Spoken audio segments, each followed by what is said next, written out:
So, having begun with that multifaceted master of creative community building of Benjamin Franklin, we turn to look at one of the pillars that's necessary for such a creative community to be able to truly endure, to be able to thrive. And we looked for that to Roger Williams, this man who stood to create a society that was open to new ideas, open to new ways, and above all, open to people who are exploring their own methods of reaching down into their conscience. Well, we're going to look at one other pillar today. For that, we're going to go back to Boston, 1735, the year that John Adams was born, almost exactly 100 years after the founding of Rhode Island.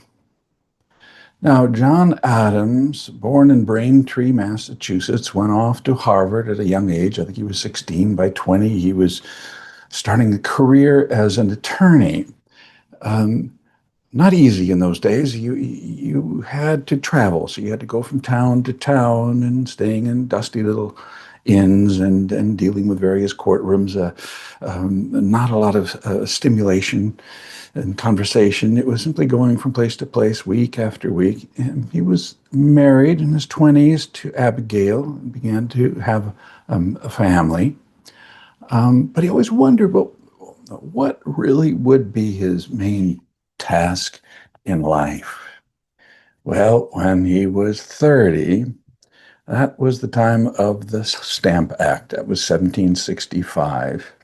And he joined the others in Boston who said that there's just something that's not right about that. The British want to recoup some of their losses. They want to tax the colonists to support the previous wars.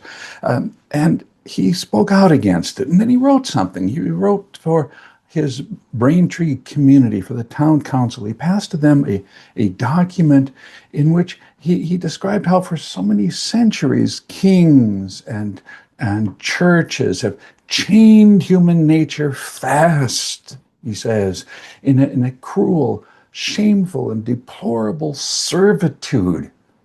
And that those who came to America, their goal has been to throw off those shackles. And so it's a love of universal liberty by which we stand now, a horror of that.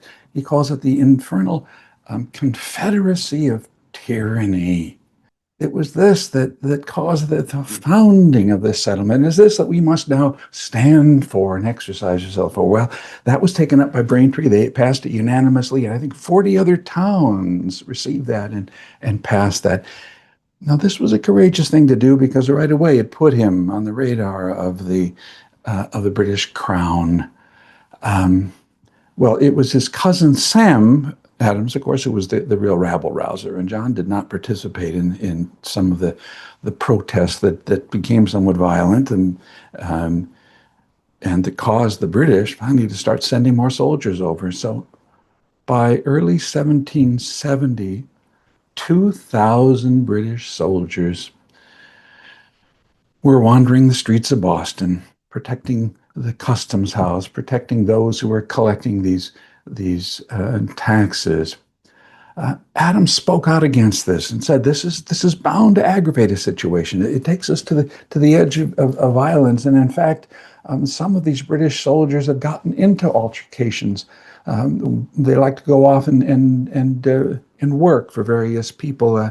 And recently, one of them went in and asked to work at the rope maker, and he says, "Well, if you want to work for me, you go and clear out my outhouse." Although he used a slightly different term for that, and well, he took exception to that. Brought back some of the other soldiers, and they got in a big Donnybrook with the sailors and rope makers at the time. This kind of thing was growing and growing, and in fact, in the early weeks of 1770, and the tempers were rising to such an extent that one altercation actually caused the death of a young boy, and that brought out the thousands and thousands of Bostonians to the funeral of this young lad. Well, then it came. It was a winter night in March. Hugh White was the soldier that was standing in front of the customs house with his musket at the ready. Something was said. He said something to someone who went by, and they responded, and then others started to come, and some snowballs began to be thrown, and more people came towards it. Um, Finally, some bells began to ring, and still more people poured out. Well, Hugh White was getting a little nervous about this, so he took his gun and he banged the door behind him of the customs house. And before long, out comes Captain Preston and six other soldiers. They stand there and they form a ring, and now their bayonets come down, facing this growing crowd. Well, as the church bells were ringing and snowballs were coming, the terrible thing happened. The words were called out, fire, and suddenly shots rang out. And five men fell to the snow. Several had died immediately. One of them would die several days later, and others were wounded, their blood spilling out into the new fallen snow. And as these soldiers then stepped back and the crowd fell back, people looked on with horror at what had just happened. Well, the next morning, the Boston Gazette came out, and there was the headline, Horrid Massacre in Boston. And already they had started to gather some of the eyewitness accounts, and it really looked bad. There was Samuel Atwood who had said that, well, just a couple of days before, I'd gotten into an altercation with a dozen or so soldiers, and I said to them, "What is it? Do you want to start to murder the citizens?" And one of them responded and said, "Yes, by God." He said, by root and branch. And then they struck me with a club, he said. One of them said that after the firing came, he said, what was the reason for the firing? Were you trying to kill people? He said, oh, yes, he told me, damn you bloods, I would kill 1,000 of you. Well, such were the statements that arose in the newspapers in the next couple of days. And a few days later, out comes an etching by one Paul Revere, a silversmith, who hadn't been there, but he'd had enough reports where he thought he could draw a picture, and we see it here. And there, at the bottom of it, he has written, "The faithless Preston and his savage bands, with murderous rancor, stretch their bloody hands." Well, all of these soldiers came to be indicted for murder. The prosecutor, interestingly enough, would be a representative of the British Crown. And the question came to be, well, who was going to protect them? And it looked very bad for these soldiers. In fact, they were quite worried because crowds formed outside where they were being held, and the doors would rattle, and then rocks against the windows. They thought that they might meet their end right there. Well, then comes the knock on the door of that young attorney, John Adams. The request comes that he would join Josiah Quincy, who had already agreed there, but agreed only on the basis that John Adams would join him. Well, this was a very hard time for John Adams in March of 1770. Just in February, he and Abigail had lost their infant daughter, Suzanne. Abigail was pregnant again. John Adams knew what the people were saying. This was not going to be a popular thing to stand up on behalf of their cause. But he decided, if I stand for anything, I have to stand for the rights of everyone to have a fair trial, everyone to have proper representation. And so he agreed.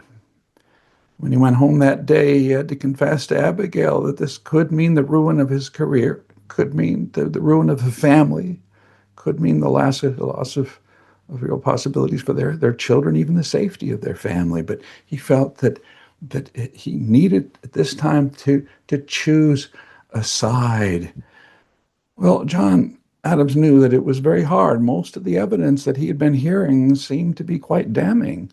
But he heard from other people, well, there was another side to this. And as he went to the people who they were saying to talk to, they said, yes, that's true, but I'm very nervous about standing forth. I think that you should have someone else do that. Well, months went by. It was only in November that the trial took place. And by that time, he had managed to convince a number of people it was important to just stand there and just tell the truth, just say what had happened, because he knew that it was more than just some snowballs being thrown and some curses being hurled at them. It was a little more dangerous situation. And he knew that his only chance was to try to show that, yes, they felt endangered for their life. It's going to be a difficult thing to do. Well, now the court convenes. The prosecution begins by bringing out witnesses who talk about the five who died, talk about Sam Gray, for instance, this young rope maker. And an eyewitness came and said, when I came to him, I held him in my arms, and I could feel in his back that there was a hole from that musket ball as big as my fist.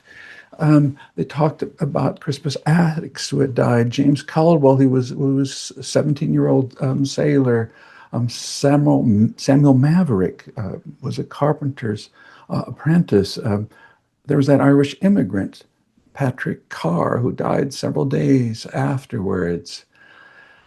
And then they heard the testimony of all the people who came and described how well these little shavers were there, and they got into a snowball fight, and then it just all sort of escalated. Next thing you know, that they were facing these guns, and the guns were firing into them.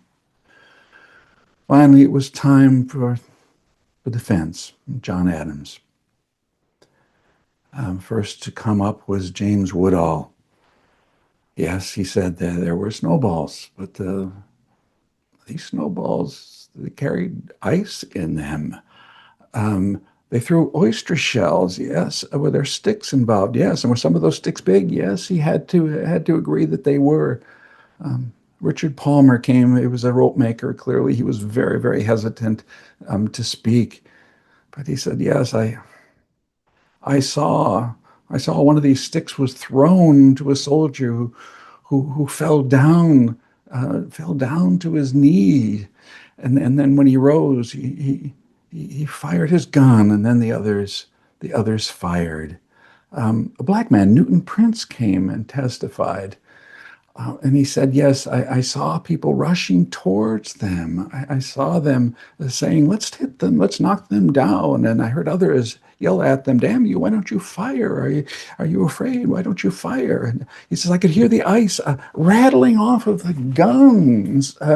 Yes. And then Patrick Keaton came and described how he'd been standing next to Crispus Attucks, who had gone over and picked up two 4-foot long logs. He handed me one of them, and then he came to them and he threw it, and he knocked the soldier who fell down. The one who then stood up, and as he stood up, he fired, and I saw that even before he fired, he was hit again by another stick. John Adams brought on a young doctor who came and said he spent the last days treating Patrick Carr. And just before he died, he says, I spoke with him and I said, well, looking back on this, what do you think? What should I tell to the court? And Patrick said to me, he says, I do believe that they felt they were in danger of their lives. I really don't think that they should be blamed. I certainly don't think that this was murder. Well, so it went. And so went the trial. And then came the time where the final statements were given, first by the prosecutor. And then John Adams stood up and he addressed the jury. He describes again that evening, taking it very calmly, and how it developed, and what Hugh White had done, and how he banged on the door, and how the others had come out, and described the gathering of peoples, and then the ringing of the bells, and then the shouts and the huzzas, and the feeling, what it must have been like for those soldiers who came out and stood facing that crowd. And finally he built up and he said, what had these soldiers to expect when 12 persons armed with clubs came up with them and began to really smite them when oyster shells were and ice was banging off of their guns? He said, would it have been prudent for them to simply stand still and to see if the soldiers would knock out their brains or not? When the multitude was shouting, when they were threatening life, and the bells were ringing, and the mob was whistling and screaming, and people from all quarters were coming and throwing more and more things at them, were they to stand there like a stoic philosopher just lost in apathy, or like Epictetus, he tells them, who just stood there in such patience as his master was breaking his legs with a cudgel. No, he says, facts, facts are stubborn things. And whatever may be our wishes, whatever may be the dictates of our passions, they cannot alter the state of facts and evidence. If an assault was made to endanger their lives, the law is clear that they had a right. Yes, a right even to kill in defense of themselves. The law, he says, it will not bend to the uncertain wishes, to the imaginations, to the flights of enthusiasm, he says, and to the wanton tempers of men. To use the words of Algernon Sidney, the law, he says, the law no passion can disturb. It is deaf. It is inexorable. It is inflexible. The law, on one hand, is inexorable to the cries and lamentations of the victims, and it is deaf, deaf as an adder to the clamors of the populace. And so he left that jury to their conscience to recreate for themselves what had happened on that tragic, tragic night and decide the fate of these soldiers, not out of their passions that they may have held in the moment, but to put all those aside and to look at them as human beings, and above all, to look at these facts, to weigh all the sides. And so they did. Hours later, the word came that they had a verdict, and people came piling in. You can imagine how many people were pushing into the galleries up above and were piling there, and the judge coming in. And then they heard the verdict. These 7 soldiers were considered not guilty, a unanimous verdict, not guilty of murder. 2 of them were convicted of manslaughter, and they had their thumbs imprinted. But that was the case. He said later in life that of all the things that he did and all the contributions that he made to his country, and we can point to so many, since his career, in fact, was not damaged. He would go off to be on the Court of Justices. He would be sent off to Philadelphia to represent the people of Boston, and we know how faithfully he was there during all those difficult years of the Revolution, and how he served as vice president and as president and so on. But he says, nevertheless, of all the deeds that I did for my country, I believe that the best action that I have rendered was taking up the defense of these soldiers. Had there been a judgment of death against them, I believe it would have been an eternal stain on the nation and on all the generations who would then have come after. That passions, when not unchecked by reason, can have deadly results, not only for the victims, but for all the people of a nation. How, and we can ask this today, how in such situations can we in our communities lay aside our prejudices, however strong our emotions may be, and allow justice to speak, to let it gradually emerge, and then to put it aside? You know, before that trial took place, so many people spoke out in the newspapers. So it was almost everyone was just saying, well, look, there just has to be justice that reigns here. The preachers, one after the other, spoke about it. There was one preacher, I think his name was Richard Chalmers, who says, you know, if I were on that jury, I would vote guilty, evidence or not.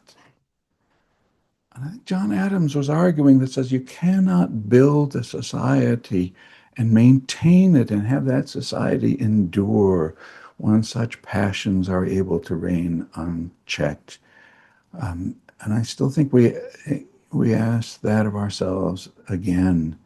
Whatever difficult times we are in and will face, then we realize that no matter how healthy a community may seem to be on the outside, how strong it may be economically and socially and otherwise, that when these difficult times come, that we must reach deep down in ourselves and make it possible for true justice to arise.